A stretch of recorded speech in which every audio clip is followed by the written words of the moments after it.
dia, oitavo ano, tudo bem? Estamos aí para mais uma semana, né? Que possamos ter sucesso nessa semana, que Deus nos abençoe com muita saúde, né? E se caso alguma coisa der errado, né? Ou não, né? Que dê errado, né? Que não seja aquilo que a gente espera, que Deus conforte o nosso coração, que Ele nos dê, né, sabedoria para lidar com qualquer situação adversa que possa acontecer aí para nós. Ok, pessoal? Galera, então vamos lá. Como sempre, né, livro em mão, cobro de vocês lá no chat, pessoal, esteja com o livro em mãos e tal, né? Então, vamos lá. Mais uma vez, né, não tá com o livro aí? Pausa, vai lá pegar seu livro, procura ele. Esteja com ele aí, que hoje eu vou estar ajudando vocês na resolução do exercício, já durante a videoaula, né? E falando um pouquinho com vocês sobre o ideal pan-americano e a dominação econômica, ok? Na última aula, falamos sobre a doutrina Monroe, né? Os exercícios foram sobre isso, o nosso chat foi sobre isso. E hoje, voltando aí um pouquinho, né? Abre um parênteses, né? Para aqueles que estão perdidos aí com o livro, a prof está falando do capítulo 15, Estados Unidos e América Latina no século XIX.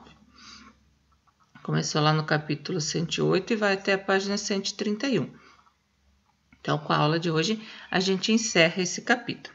O que a prof vai estar falando hoje é a partir da página 124, tá? 124, 125, 126. Beleza? Então, lá na 124, hoje vamos começar a aula com um exercício, lá do Você é o Historiador.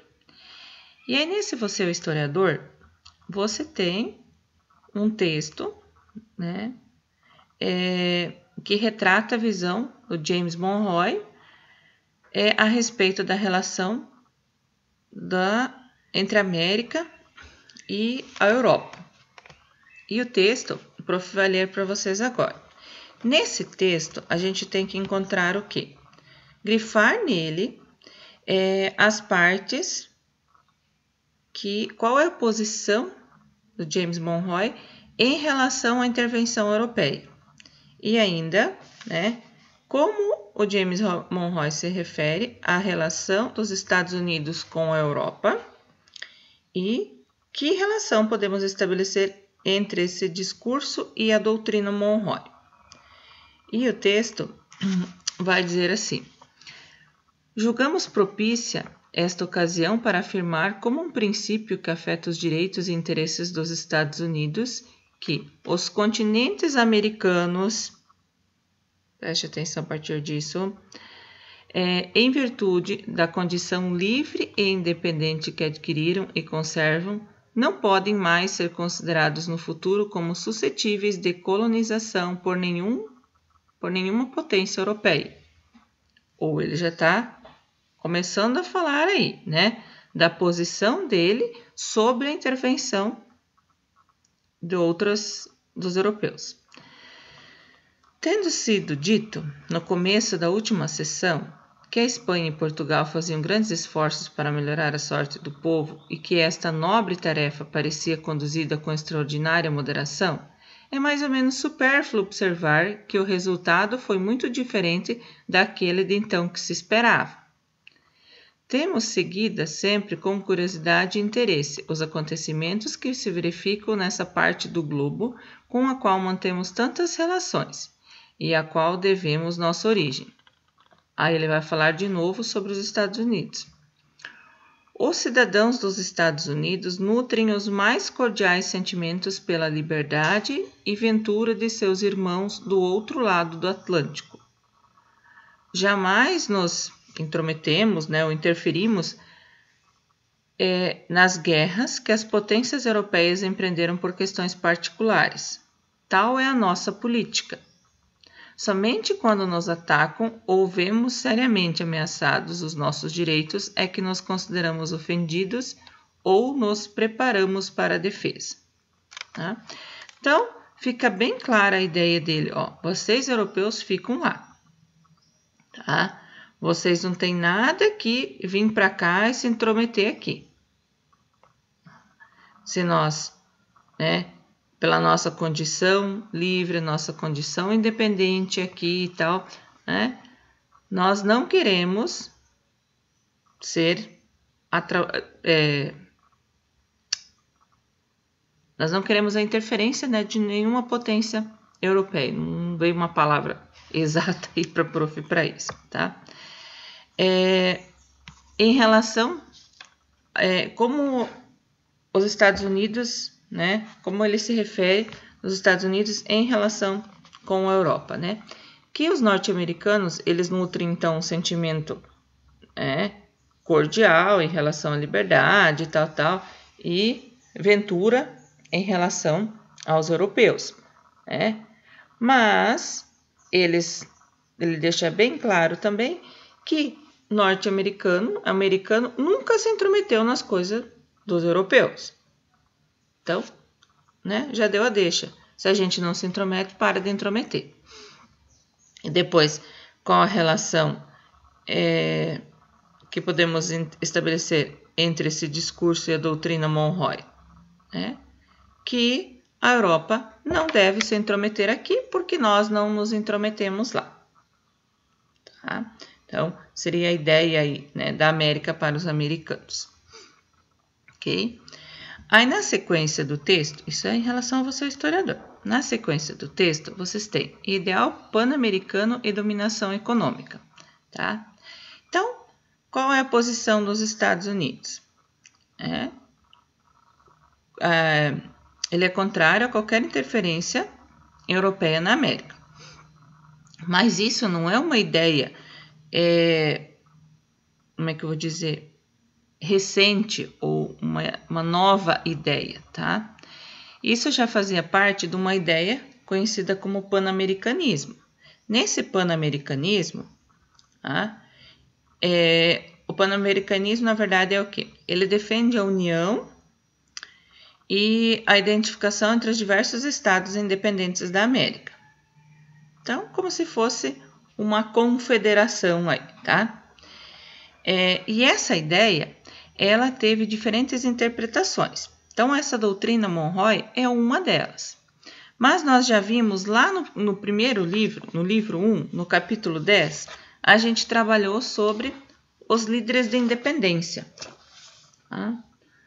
Vocês vão lembrar alguma coisa aqui, ó, sobre os líderes da independência. Quando a gente falou que sobre a sociedade que se formou aqui na América, com a colonização e tal. Então, isso já é um princípio, isso é uma ideia que já estava acontecendo aqui, antes da doutrina Monroe, tá? Então, uma das pessoas que usava essa ideia ou esse como é que eu vou dizer? Esse princípio ou esse desejo, né, de ter uma América livre, sem interferência, né, dos outros povos, já tinha sido idealizado pelo Simão Bolívar, que foi um desses líderes da independência, que a gente estudou no final do capítulo 1, tá? Ele era um crioulo, então ele estudou na Espanha, ele era filho de espanhóis nascidos na América, e ele se destacou, ele era um venezuelano, tá? Ele viveu entre 1783 e 1830, e ele foi um dos líderes da independência, né, ou auxiliou a independência da Venezuela, da Colômbia, do Peru, da Bolívia e do Equador. Antes, então, da doutrina Monroe, o Simão Bolívar já vai organizar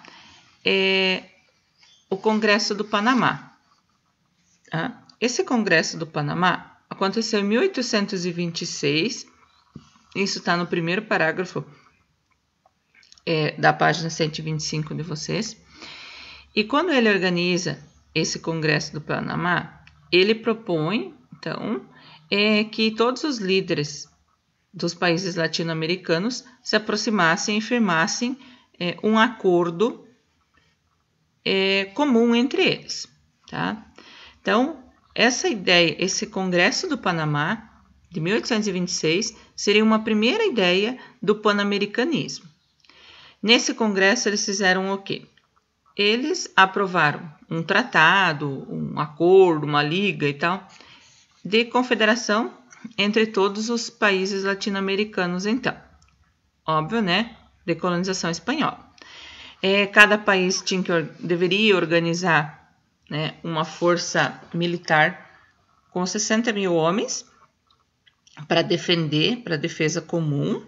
Tá? A ideia era preservar a paz continental, a paz desse território, então, e eles propõem a abolição da escravatura. Tá? Isso vai, né, a ideia deles, quem vai participar é a Gran Colômbia, o Peru, o México, as províncias unidas do centro da América.